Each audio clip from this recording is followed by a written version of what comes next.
Good evening, everyone. This is Monday, so no one's expecting me to be on. So when I post this video, I hope that at least has some content in there that you can appreciate. I did gather up some questions, and again, if the questions become too personal or personalized to you, which I've said in other videos, that's best served if you, sorry, again, my phone doesn't stop. That's best served if you purchase a session.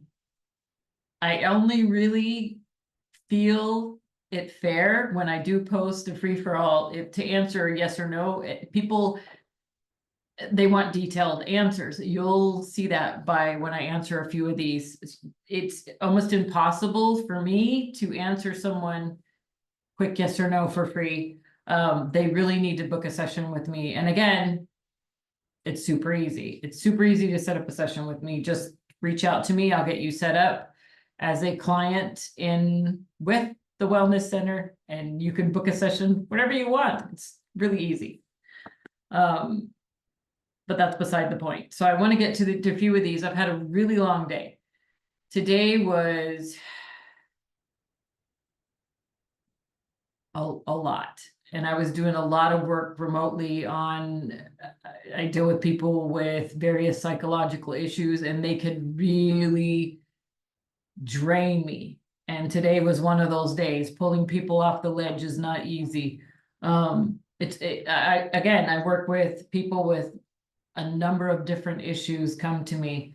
The bipolar, manic depression individuals are the most difficult, the most demanding, the most draining of my power to keep them leveled, I guess you could say.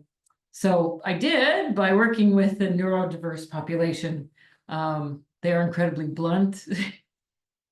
And I am wearing something new, and I thought very fall-like, very autumn, whatever you want to call it. And apparently I missed the mark, and I came away looking like a turd because I was told I looked like the color of a turd. So I'm here to answer questions looking like a turd. You take what you get, and that's what I got today. Shari, yours is the first question, and she asked, if someone buys a session from you, are you able to, for example, slap their hand away remotely if they're reaching for something to eat when they shouldn't? Since we work with you here at the center, I think helping you understand your nutritional deficiencies and why you're having those cravings, and also working with you remotely, yes, we can help heal, help you find a better self. People have felt me smack them. If you want me to smack you, Shari, I'll give it a whirl, especially after a day like today. But I know you were being comical, but yes, there are other things that you can do to help you on your health and wellness journey, and we'd be happy to help you with those. Marnie asked, how does she make, or how does anyone make the most of a healing session? And again, I've said this in other videos, get out of your way, get out of your own way, because that's what people do. I can give them all the answers in the world and they will still just go the other direction. It's mind-blowing why someone would spend money, and it's always the same. Miss Lisa, you're right. Miss Lisa, you're right. I don't like to be right, especially if it's telling people something that doesn't make them happy or doesn't bring them what they thought it would. You know, no one likes to hear the truth. Sometimes the truth sort of bites. Sorry, I should have gotten adjusted before I let Dr. Danny go home, because I'm sitting like a shrimp, which is probably why my thoracic back is hurting me. Serena asked, and again, I'm only going to say your first name for privacy's sake. I'm struggling with my mental health a lot lately. I just want to finally be happy with my life, but something is always holding me back. What is my next steps? What can I do? It's interesting. Serena, you actually have a lot of the neurodiverse tendencies, ADHD, OCD, anxiety, lots of anxiety. You actually would be better served with a little nutritional support. If you cannot afford my sessions for healing, which I know you work very hard, there are some supplements that are more in your price range that would help. And I know that it doesn't sound plausible, but you ask anyone who I've helped with nutrition who you don't have to do healings. You don't have to work with me for remote stuff. I can actually help you with nutrition as well. So Serena, you actually benefit from some nutritional support. If you want the suggestions, if you want my suggestions, please reach out. I will get you signed on. I will get you signed on as a client. So you have, I have your email and I have all that in the system, and I can send you some supplement recommendations that will actually help make a world of difference. Trust me. Sonia asked, will I have to have surgery on my left knee? Okay, so this is interesting, Sonia. You've worked with me for a long time, so I'm incredibly blunt. And I know your situation because I have worked with you for 5 years now, I think, 5, 6 years. Because you have done so well with your weight loss, and kudos to you, and I know it's not easy losing weight. Because you've done so well with your weight loss, you have a lot of pelvic instability. Because think about it, if you're carrying weight, you're going to list, you're going to walk funny, you're going to have a lot of issues. And if you rapidly lose weight like you have, it's going to offset your body. First off, you're going to walk weird because your body's used to walking a certain way. When we're heavier, we tend to stand like this with a lot of pressure on our lower back. When we lose weight, we stand up more confident. We don't have that much weight the extra weight to try to stabilize when we're walking. Let's be realistic. When we're heavy, we lumber. We tend to do this bit when we walk. When we're 200 plus and we're 5'4", we tend to have this odd, weird gait because we are moving a lot of weight. With that being said, you have lost a lot of weight, which has put your body in a different position. I honestly would start with the chiropractic. I know that you have different chiropractic in your area, but you don't have us. We're not available to you, but you have chiropractic in your area. Start with getting your pelvis aligned, and see if you can't do some stabilizing exercises.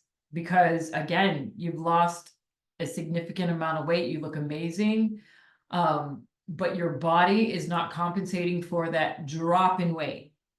We have a tendency to want to walk the same way. And what happens is because, especially when you're overweight, you're going to have pelvic instability because we're standing back. Just like women who have babies, they lean back to compensate for that extra weight. And even though you didn't have that heavy belly weight, you had global weight, extra weight on your body. So your knee is not shot, but you could do some things to help stabilize your body and start rebuilding that joint back, basically. There's even peptides. I can suggest peptides that would be absolutely amazing for you.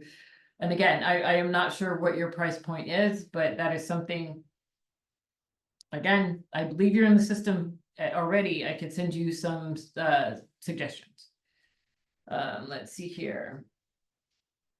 Julie asked, will I get pregnant with this cycle finally? And I could feel that you would be a good mom, but your hormones are still way off. I'm not going to sit there and say, yes, yay. I wish I could tell everybody, yes, yay. With a few simple tweaks, and I work with people with infertility, with a few simple tweaks, you could have a better chance. And to be honest with you, that's not something I want to go into live online or online. It's going to be posted. If you're really interested in getting holistic nutritional support, I can help you with that. But to be honest with you, it's just 3 or 4 tweaks and how you're caring for yourself right now. And yes, you will be able to achieve a pregnancy, and it'll happen a lot faster than you think.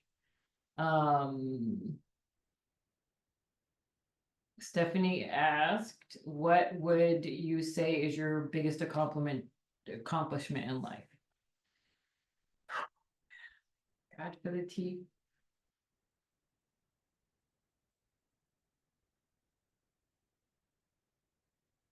I don't want to say I have a biggest accomplishment. I want to say that I'm working on my greatest accomplishment now. So I'm one of those people that always has to have a goal in moving forward. I don't want it to feel like something's a finality. So I would have to say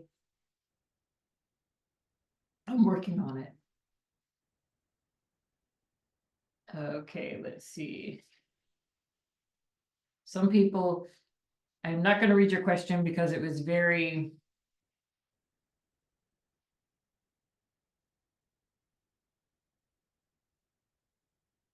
negative. I guess that's the kindest way I could put it. If it's negative, if it's not something that I feel comfortable sharing with anyone of all ages, I won't. Julia asked, what are your best tips on reading others' energy or strengthening your intuition? Let me explain something. A lot of people think that they have a massive intuition or a gift. That's fine. The majority of the people don't realize that they have massive childhood trauma that has caused them to be hyper vigilant. Please listen to me with respect when I say this.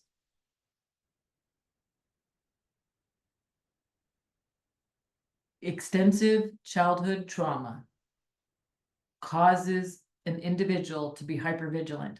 Not just that, the neurodiverse, and if you're going to be honest, and you can pop in the comments, they have to learn to read cues, to read body language, because social situations are awkward. So you have an individual that can read body language, can read a room when they walk into a room. They have learned because of danger, people, especially people with childhood trauma, they are put in situations where there's danger. So from a very early age, they learn to be very hyper aware of a person who could be a danger or what mood they're in. I work with neurodiverse children who smell that, and if you can, this will resonate with some of you watching, I can guarantee you. The child will smell their adult caretaker or parent. Think they're little butt sniffers or something's seriously wrong with Junior. But what he's doing is they are more than likely, obviously they're showing other levels of spectrum. They are smelling your mood. They are using their olfactory gland to sense your mood. So if you have a child that's coming up to you and sniffing on you, obviously, you know, it's part of the neurodiverse thing. They are smelling your mood. So with that being said, people who, especially the undiagnosed adults, think that they are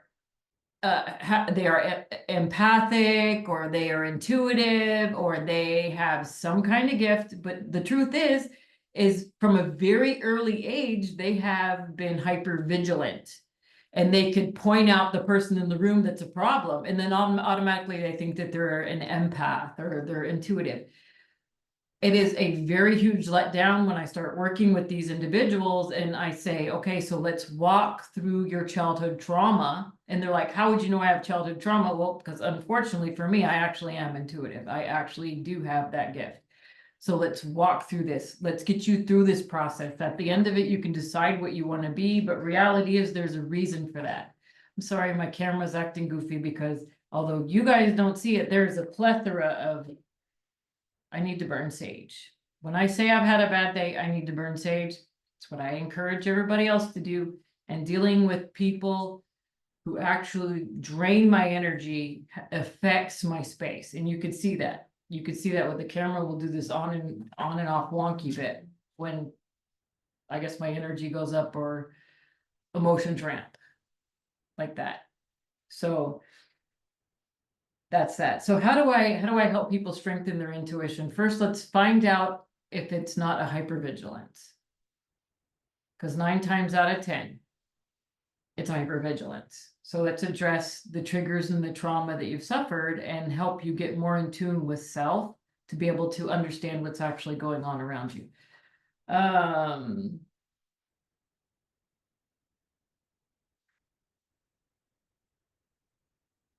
best way to manifest is to tell yourself the truth every day, how amazing you are, how beautiful you are, how accomplished you are, how your goals have meaning, even if it has meaning to no one else. That's start with manifesting self-love, and you'll learn the one thing I tell everybody: what you put out into the world is what will come back to you. If you're a joyous individual, that will come back to you. If you're a caring, giving person, that will come back to you. Accept no less. Only accept what you're giving. I teach everybody to keep a balance for a reason, because the moment they take more from me than they've given, bad karma happens. Anyone who's worked with me can honestly tell you that. I have people come in and ask me questions here. They're putting money there like, this, I know that you have a value here. Take this. I want to keep the balance with you. It's a real thing. Keeping the balance, especially with me, is a real thing. That is why, again, when I tell people, if you want that detailed of an explanation, set up a service, because what you're doing is actually taking from me and you're doing nothing to balance it back out. Be that way regardless of where you go or what you do. Always give back. If someone gives, give back. It's a balance. You want to move forward. You want good things to happen in your life. Don't just take. Please don't just take, because you're going to learn the more you take, the worse your life's going to get. Okay. Samantha here. I guess that led right into your question. Ways to balance things in life. How to keep good karma. Be kind. What you put out into the world is what will come back to you. All jokes aside, the best advice I can give you is to keep the balance with everything around you. Let's see.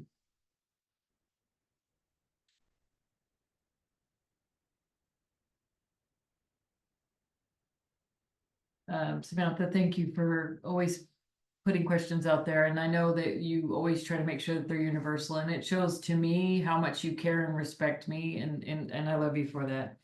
And again, Samantha says, what is the best way to get started for those who are nervous about Zoom? I did mention that a little bit yesterday. Just set up a service. I can offer a 15-minute texting for people who even are nervous to use the phone, because again, anxiety creeps up and it affects people on many levels. Phone calls are stressful. Zooms are stressful. And again, the video I did yesterday sort of explains that a little bit. I also offer texting. That's a service too. How often should we have a negative energy cleanse? If you're going to burn sage, it's like I told you, the most efficient, economical way you can clear your energy is to keep that intention. I've already done the video on this. Excuse me, sorry. Just keep that intention to reclaim your space and burn sage. It's the most economical way you can do it. You can do it every day if you feel the need to. It's not many people I think that need to burn sage every day, but if you're so inclined, it's not going to hurt anything.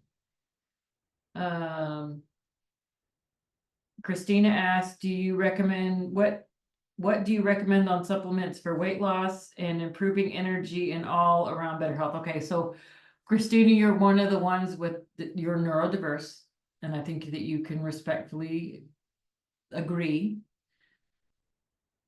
More than likely you have the methylation issue, the gene marker for methylation issue. And I could, give you a whole breakdown. And again, I have your email. If you want, I can give you recommendations for supplementation. All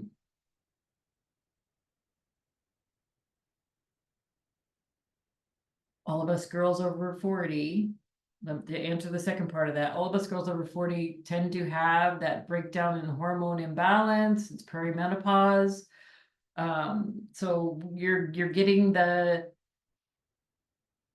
hormonal weight gain along with that. And again, if we balanced out the other genetic markers that you're dealing with, along with your methylation issue and the poor digestion you've had since you were probably about 3 or 4 that you can remember, if we balance that and address those issues for you, it would help with weight loss, because honestly, poor digestion leads to inflammation. Inflammation leads to water weight gain.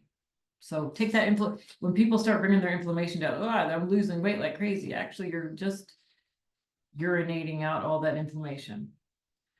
To an extent, you understand what I mean? I don't want to go into a big biology explanation.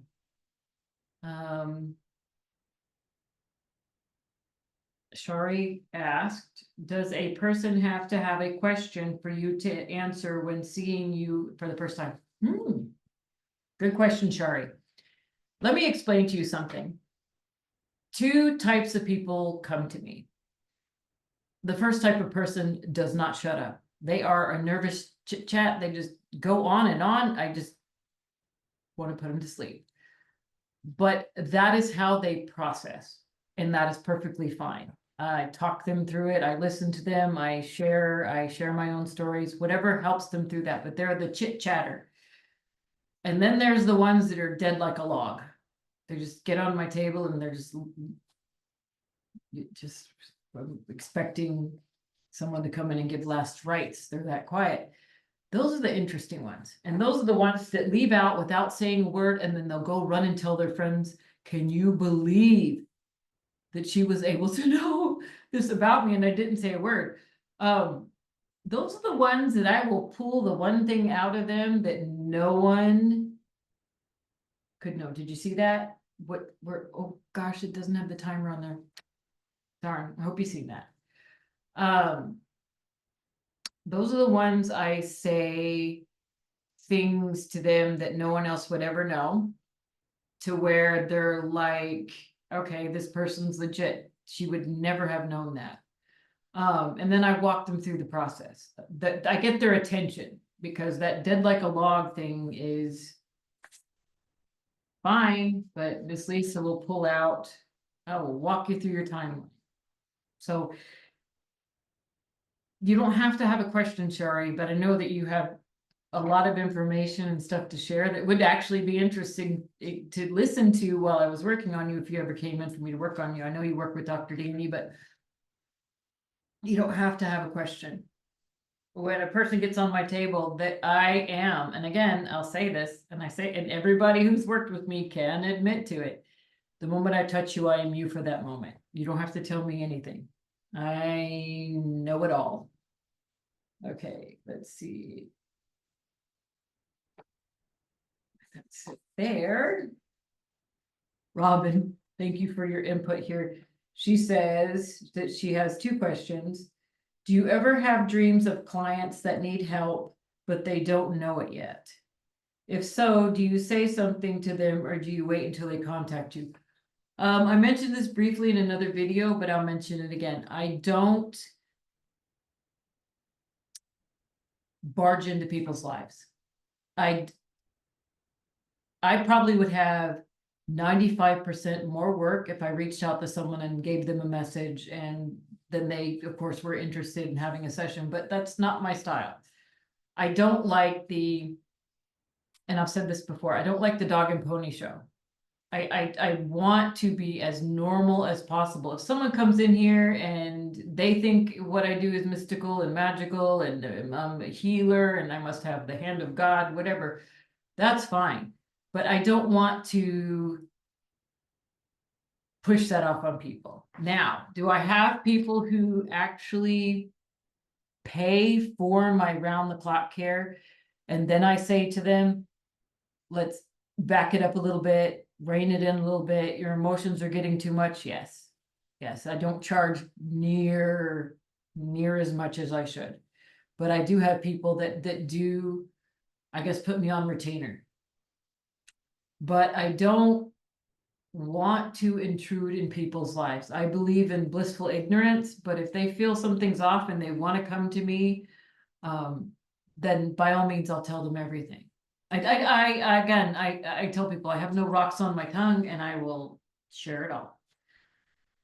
So no, to answer your question, no, I don't talk to people about it. If they want from me, they can come to me. I am not gonna push that off on people. Because it seems too much like carpet bagging, and I don't like that. I don't like that greasy car salesman feel. And I'm not a scaremonger. That's something I've noticed that people do when they claim to be gifted, they're scaremongers. Oh, if you don't send me, what is it? So many people have said, if you don't send me $5,000, you won't be able to get rid of your generational curse and blah, blah, blah. Let me tell you this. Generational curses really do not exist. Do they have something called an actual psychological phenomenon? There is if you say generational curse, you think some witch has gotten onto somebody. But if you have like grandfather was an alcoholic, dad was an alcoholic, son was an alcoholic, his son's an alcoholic, that is a generational disease. If you have an abuser that turns into an abuser, that is a psychological downfall. But how do you break the cycle? Praise God. The cycle. It's called the cycle. How you break the cycle. So if there's any type of generational curse, it is something that we bring about ourselves within a family. And that is a cycle that you have to break and make positive and pull that negativity out of your life. Please don't believe when someone tells you you have a generational curse. So many people get bamboozled that way. No, you don't have a generational curse. You might have a cycle that needs broken, but not a generational curse. Can you predict things about clients, good or bad circumstances? If so, do you reach out to the client or wait until they reach out to you? Again, the same question, spun differently. I will not intrude on a person's life. If they want me to help them, they can come to me. And you have worked with me long enough to know I'm dead on. And if you have something going on, I will most definitely tell you what's going on. And that looks like about it. How do you make the most out of a session with me? Listen. Come to the table with an open mind and an open heart and be willing to take my forwardness as sincerity, and I don't want to BS people. I don't like to sugarcoat things. An example of that, and I'll just give this quick example so you have an understanding. People come to me dying. People come to me dying. And I will tell them, you need to do this, this, this, and this. Let's get this adjusted in your health. Let's get, have some hands-on sessions. And then they don't follow through with the nutrition, and they don't follow through with this, and they won't follow through with that. And the situation happened with the couple that came in. The husband was very ill. I told her he has to take this. He doesn't like to take it. It makes him have diarrhea. Diarrhea is purging. Diarrhea. Anyone who's done a liver cleanse or a gallbladder cleanse or any type of detox know what comes along with that. Some diarrhea. And yes, it is uncomfortable. It is uncomfortable while you're going through a detox. But when you've been through chemotherapy, there's a lot of detox and stuff that we have to do to get your body balanced back out. Any kind of, even something simple as an antibiotic. You start taking an antibiotic, it offsets your GI fluoride. Even, from the mouth all the way downtown, you're going to offset your flora. And we need to get the good bacteria back in there. We need to get your pH balance back out, or you're going to end up with yeast infections, or you're going to end up with some other chronic issue. I'll tell people what to take. I'll prescribe them something that they can take that's going to help them feel better. They'll do it for a couple of days. It'll make them uncomfortable and they'll stop doing it. So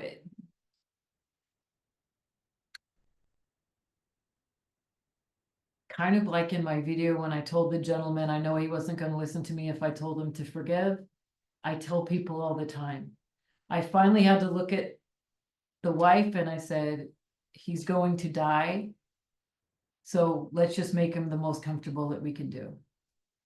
You could tell, do you see how the camera does like that when I get aggravated? Sorry. So I basically said he's going to die. And then, like, people who are dying, and anyone who's ever worked in hospice knows what I'm telling is the truth. They will have this right before death, maybe a few days before they die. They're going to have this surge of energy, and they're going to have what people think is a positive turn. It's not a positive turn. That's the grace of the powers to be that give them that much energy to embrace their loved ones, to make their goodbyes, and then within a couple days they die. And if anyone's worked in hospice, they can comment in the bottom. It's very, very common. They will have that upturn in their energy. Well, that looks like they're having a good day. And then the next day or two, they're going to start reaching into the sky or reaching upwards. And then they're going to pass away. It's across the board. I've seen it many, many times. But with that being said, I was honest. She didn't believe me. She even got catty. She even was nasty, sent me a nice little text and said, oh, he's so improved. And then the next thing you know, they're having his wake. So if I tell you this is going to happen, please know that it's taken a lot for me to do that, because I think that people need that time to say goodbye. I think they need that time to know what's really going to happen. And if I open my mouth and say anything to somebody, obviously I was working with them. It wasn't someone I was intruding on. Please take heed. Please take heed. So again, it takes a lot for me to put myself out there. And a lot when people get nasty, I tend to withdraw. It takes a while. People who've known and worked with me for a while know that I went incognito. No one had access to me for years before I started working with the public again, because of my capabilities, what I can do, it makes it dangerous for me on many levels. So again, if you work with me, you'll understand what that means. And I'm not going to go into detail with that here. I am tired. Today has been a long day, but I wanted to give the respect at answering some questions. And again, if you feel like you want to set up a service with me, you can comment below or find me on my Facebook. I will get you set up in the system to be able to go online and book with me, because you can't just book with me online unless you're an actual client. You have to register. So with that being said, I am worse for wear. I'm pointing out that I'm not wearing gray. This is gray. But this is fall brown. Even though I was told I look like a turd, it's fall brown, and I'm just going with the vibe, the fall vibe.